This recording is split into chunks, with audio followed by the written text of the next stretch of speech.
Coming out today. My name is Nick Esposito. I'm the Zero Waste and Litter Director for the City of Philadelphia. And today we are here to announce the Zero Waste and Litter Action Plan. It's been 6-7 months of really hard work, many different agencies putting together this great plan that you all have in your hands. So to get things started today, we are going to hear from our chair of the Zero Waste and Litter Cabinet, Managing Director Mike DeBerardinis. There you go. Thank you. Thank you. Yeah. Thanks, Nick, and good morning, everyone.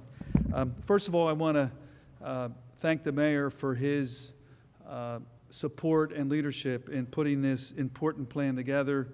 I think the structure of the managing director's office and the way he formed it really gives us the collaborative authority to move initiative like this forward across multiple city departments.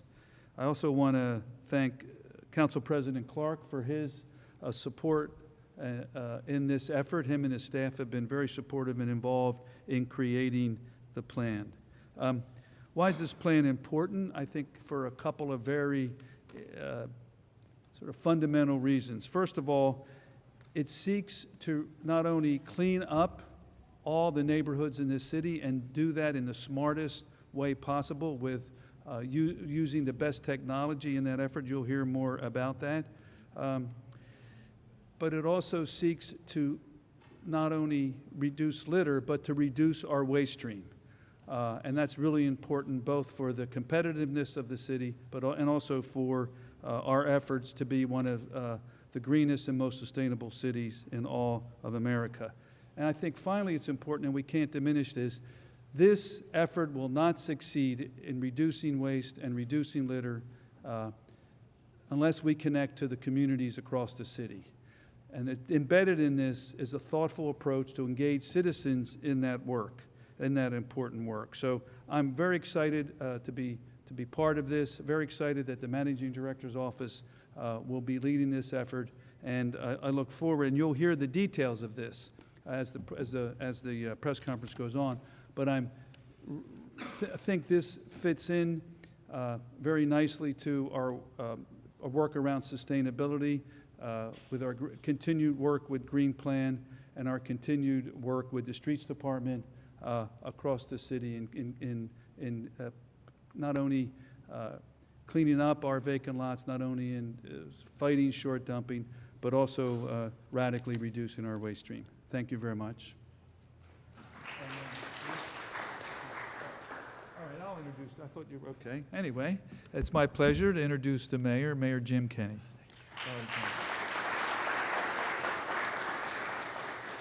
Thank you, everyone, and good morning on this lovely rainy morning. What we're announcing today is one of the key initiatives of our administration, moving the city towards zero waste by the year 2035. Each year, Philadelphia disposes of nearly 1.5 million tons of residential and commercial waste. Approximately 1 ton for every resident. As a city, we spend tens of millions of dollars each year cleaning up short dumping and litter. If we are to become a greener, more beautiful city, we must dispose of less trash.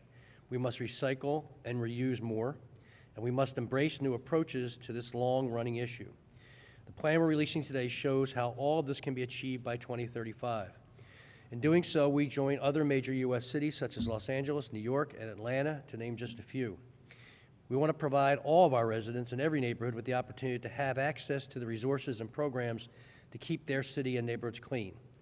But to get there, it will take teamwork. So the Zero Waste and Litter Cabinet will coordinate across city departments, partner public agencies, and community and private sector stakeholders to address the litter problem. And I hope this report will energize concerned residents like all of you that are here today and many others to join in this effort. And again, we are very excited to be launching this plan and to move to a litter-free, zero-waste environment. I think part of what's really important here, in addition to just the unsightly conditions of too many of our neighborhoods, is that the environment that it creates is one of dysfunction and one of lack of hope. And it melds perfectly with our desire to expand pre-K, quality pre-K to every child that we can get our arms around. Our community schools, 25 of them, as soon as we get through this litigation, we'll start to accelerate those. And the rebuild program with parks, recreation centers, and libraries, I mean, you couple all that together with cleaning up the trash and filth and debris that's in the neighborhoods, and it all works together to show people, especially young people who live there, there's some hope in the future for them as a Philadelphia resident. So I'd like to take the opportunity to introduce our partner in this, and this is Council President Clark, and I can tell you he is adamantly energized to get this work done, and he has no patience for litter bugs or short dumpers. So, but hopefully he can tame himself today and not get. So, Council President Clark, thank you.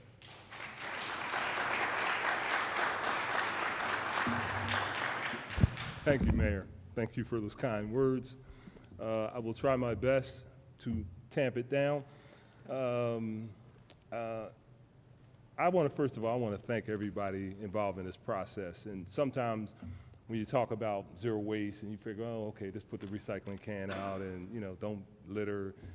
But there was so much analytics put involved in this process. And I'm like amazed when I got my presentation. I was like, I must say, very impressed with the presentation of all of the things that went into analyzing this. It's not just simply putting a public service announcement telling people not to litter, telling people to please recycle. There's a whole lot in this. And Mayor, I want to thank you, Mike, and all the guys, and the Commissioner and former Commissioner, now Deputy Mayor, Nick, and all the guys for putting this together. I am extremely impressed, and I want to say that I'm excited. Now, I'm going to take the wraps off a little bit. So, the mayor, he put it in a very nice way.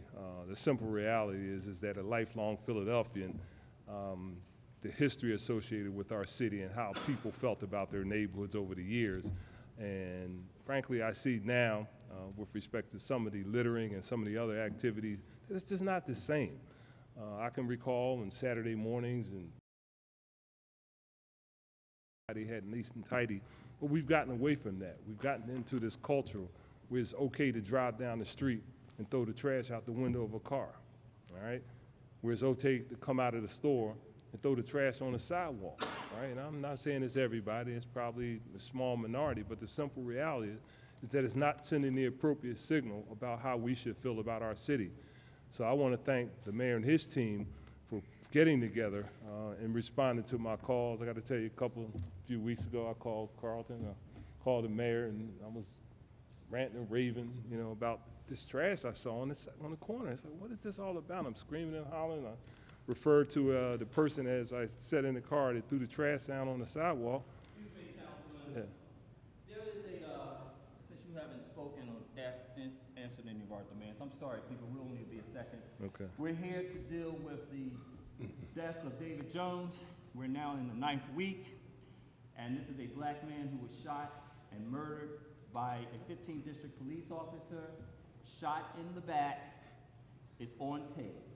And now we're asking for more transparency, and where is this investigation going? The family wants answers. As I told our mayor and our district attorney and all the other politicians, that we want to hear from you. We don't want to keep coming here interrupting press conference for you as a council president and for the other council people to speak out about this black man who has been shot by this white officer with a history of shooting black men in the back from the 15th district. This is his second shooting. He shot the first victim who survived, is now paralyzed. He was let back on the force again to kill again. This is the same 15th district that shot my cousin Brandon Tate Brown, and no one went to jail for it. So this is a history and a pattern of abuse from the 15th district, law enforcement right here in Philadelphia, and no one is saying anything. This is an outrage that this officer is allowed to be back on the force. Now, as council president, you have been silent. As a black man, I can't understand it personally. I can't understand why a council president who made his bones off of black people voting for him in North Philadelphia is silent when you have a shooting death on tape here in Philadelphia. So now we're here. We've already heard from the mayor. We've already heard from the managing director. So we got what they said. Now we're asking you, where do you stand on the death and the shooting death of David Jones? Do you want to have a meeting? I want you to say it in front of everybody I where want- you You're stand. not going to dictate the terms Well, of then our we're going to discussion. keep right here while you're talking. Then see, this is the mess. what we Excuse me, talking about. See, Yeah, but I see wanna how have a you meeting. calm myself. See how you got an But this attitude? is an attitude. See, You this haven't is why spoken you'll out. never Black be the man mayor of the dead. city. You talking about Because you you're wanna have a not meeting. smart. We been When wanting you to have a came up to meeting. John Let's have a Street, meeting. Man you're got not kicked on smart. June 8th. Let's See, have the a meeting. mayor All knew, this the summer. mayor knew, the mayor even know about knew David that Jones? I Absolutely. am Have you not seen the going to video? get myself Absolutely. tangled So why up in haven't you this. spoken? I'm going to play Let's a have a political meeting. role. No, That why is haven't you agreeable or spoken? not. He's a smart politician. That's why he's mayor. And Speak. you'll never be. All you gotta And do the is managing speak. director understood where we were coming from. They understood the sympathy of the Right. family and He the called me back outrage for of the 48 people, hours, black like I said. people who vote for you. Now you're going to sit here with all black people here and say, you're not going to dictate to us. That's the wrong answer, Councilman. Exactly. That's the Okay. wrong Let me answer. give you And you're let not me- going to dictate to us. We will shut this motherfucker down. Do you Okay. understand? down. We will shut it down. Let's We will let's- shut it. This is now a Black Lives Matter occupation. And you're not going to speak since you want to disrespect the family of David Jones by dictating to us.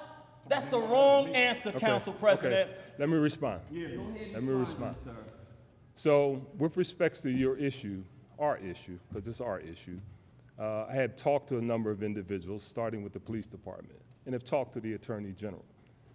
This particular issue, as you may or may not know, is going to be forwarded to the Attorney General's office of the state of Pennsylvania for further investigation, because we anticipate that it will take